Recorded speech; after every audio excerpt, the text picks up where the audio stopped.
Alhamdulillah habis maghrib tadi saya coba cek KKS Bank BRI. Alhamdulillah ada saldo 1 juta rupiah. Sedangkan saya hanya penerima BPNT murni dan sudah saya tarik 800.000 1 minggu yang lalu. Nah, kira-kira itu PKH komponen apa ya? Saya memang punya anak balita 2 dan anak TK. Untuk lokasinya daerah Kota Bengkulu. Nah, teman-teman, ini kemungkinan adalah bantuan PKH validasi by system ya.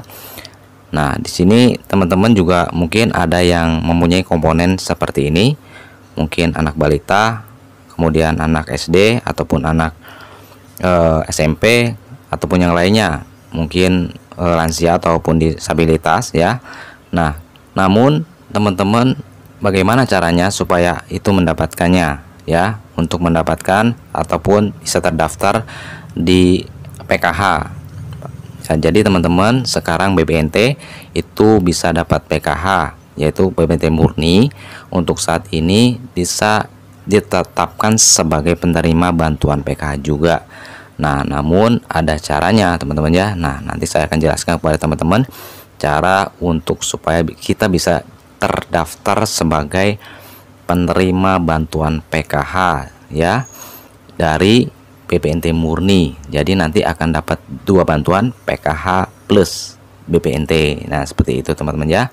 Oke, kita langsung saja bahas di kesempatan kali ini. Baiklah teman-teman, kita langsung saja ke informasinya. Namun sebelumnya saya informasikan dulu kepada teman-teman untuk masalah BLT El Nino ya. Karena saat ini sedang ramai diperbincangkan ataupun sedang heboh di sosial media tentang adanya informasi apakah benar untuk bantuan BLT El Nino itu harus daftar terlebih dahulu ya. Baik, kita langsung saja lihat untuk pendaftarannya seperti apa. Nah, kurang lebihnya seperti ini teman-teman ya. Ini adalah semacam chat lewat WA ataupun WhatsApp ya. Di sini mengatasnamakan Kemensos dan di sini adalah untuk verifikasi bantuan sosial. Kabar gembira, pemerintah akan memberikan bantuan tambahan BLT El Nino Rp400.000. Segera daftarkan diri Anda sebelum ditutup. Kemudian di sini untuk poin yang pertama, pencairan bantuan tidak dipungut biaya sepeser pun. Kemudian yang kedua, buka websitenya dan segera daftarkan diri Anda untuk mendapatkan dana BLT El Nino.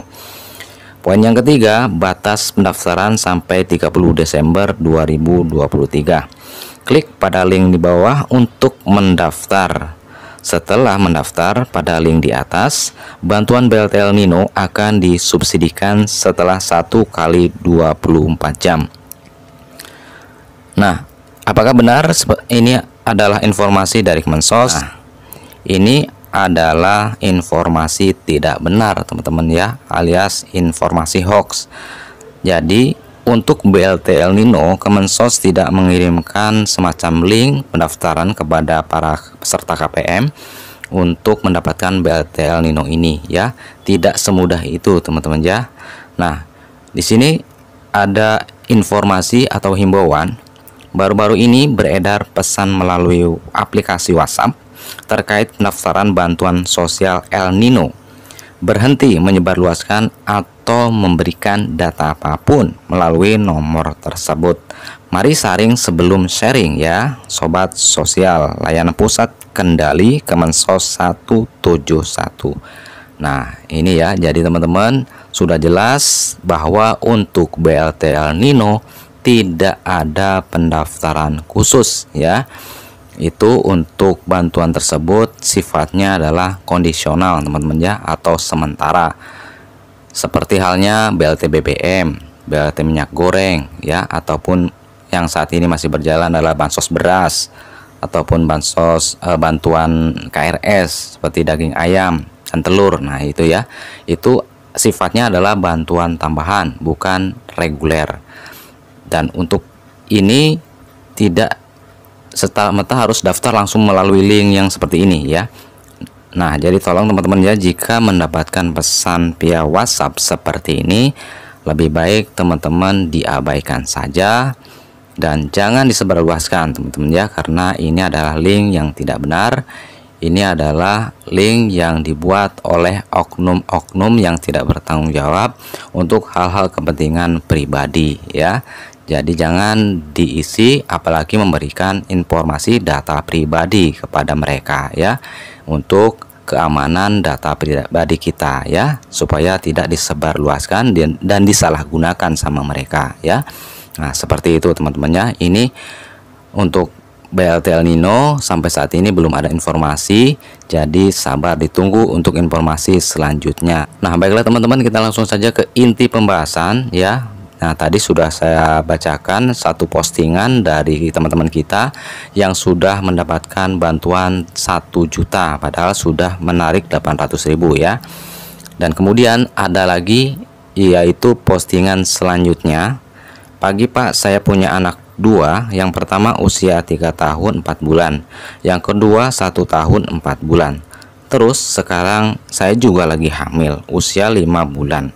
Saya nggak dapat PKH tuh, anak pertama sama kedua, gimana caranya agar dapat ya? Nah ya, ini kita harus jelaskan agar teman-teman semua yang sekarang itu adalah KPM BPNT murni biar jelas ya, biar tidak salah paham ataupun gagal paham. Baik teman-teman, saya akan jelaskan.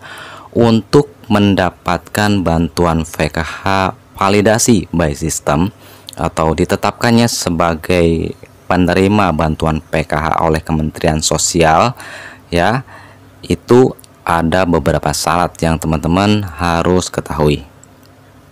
Syarat yang pertama, pastikan teman-teman itu bukan golongan dari KPM PKH plus BPNT. Nah, tentu ya teman-teman, jika saat ini teman-teman sudah termasuk golongan dari KPM PKH plus BPNT, ya sudah tidak bisa, karena teman-teman itu kan sudah termasuk, sudah dapat bantuan PKH ya. Nah, jadi pastikan hanya untuk BPNT murni ya. Jadi untuk yang pertama kali adalah BPNT murni terlebih dahulu ya, pastikan itu ya. Kemudian untuk syarat yang kedua yaitu memiliki komponen PKH ya. Jadi di dalam KK-nya itu harus terdapat komponen PKH ya. Komponen PKH contoh untuk komponen pendidikan, anak SD, anak SMP, anak SMA ya, seperti itu. Kemudian untuk komponen kesehatan, nah yaitu ibu hamil, anak balita ya. Kemudian komponen kesejahteraan sosial, yaitu komponen disabilitas ataupun lansia. Nah, seperti itu teman-teman ya. Jadi harus ada komponen terlebih dahulu. Kemudian yang ketiga syaratnya adalah ada kuota bantuan PKH yang kosong. Nah, ini penting teman-teman ya. Jadi harus ada yang kosong terlebih dahulu. Nah, jadi untuk bantuan PKH ini kan kuotanya adalah 10 juta keluarga penerima manfaat ya. Nah, itu kan setiap bulannya ada namanya pemutakhiran data ya, ataupun semacam ketidaklayakan. Nah, itu setiap bulannya itu pasti ada pengurangan KPM ya, ataupun ada KPM yang dicoret dari kepesertaannya, karena mungkin terdeteksi di situ KPM-nya sudah meninggal ya, ataupun sudah tidak layak ya untuk mendapatkan lagi bantuan PKH. Nah, jadi untuk komponennya itu sudah tidak ada. Nah, kemudian selanjutnya banyak hal ya, mungkin ditemukan ternyata sudah mampu ya, sudah kaya, ataupun ternyata sudah menjadi pegawai PNS atau ASN Polri ya, atau bahkan mungkin tidak ditemukan sama sekali alamatnya, pindah rumah ya, seperti itu ya. Jadi kalau nanti banyak yang sudah dicoret di situ, seumpama di situ ada sekitar 1 juta ya, yang dicoret 1 juta ya, dari 10 juta kan masih ada 9 juta ya. Nah, untuk menggenapkan jadi 10 juta, itu 9 juta itu harus ditambah lagi oleh Kementerian Sosial. Nah, Kementerian Sosial itu ngambilnya itu dari KPM BPNT murni ya, seperti itu. Jadi harus ada kuota yang kosong teman-teman ya.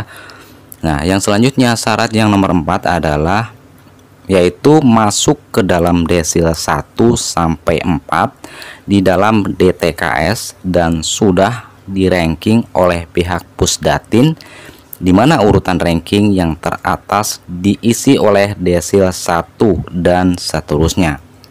Nah, untuk syarat yang nomor 4 ini adalah untuk mencocokkan tingkat kemiskinan teman-teman ya, dan ini datanya itu dikelola oleh Kemensos dan pihak Pusdatin. Nanti di ranking ya, dari tingkat kemiskinannya itu dari 1 sampai 4 itu biasanya paling atas ya, yang teratas diisi oleh desil 1 ya. Nah, itu biasanya nanti akan langsung oleh sistem jika ada kuota penambahan, contohnya 500.000 kpm. Nah, 500.000 kpm ini nanti akan diarahkan ke desil 1 sampai 4 terlebih dahulu ya, karena dilihat dari tingkat kemiskinannya. Nah, seperti itu. Jadi harus di tingkat yang teratas, yaitu oleh desil 1 ya. Kemudian untuk syarat yang selanjutnya, syarat yang nomor 5 adalah di SK-kan atau ditetapkan sebagai penerima PKH oleh Kementerian Sosial Republik Indonesia. Nah ya, jadi jelas ya teman-teman, harus di SK-kan atau ditetapkan oleh Kementerian Sosial sebagai penerima PKH. Nah, seperti itu teman-teman ya.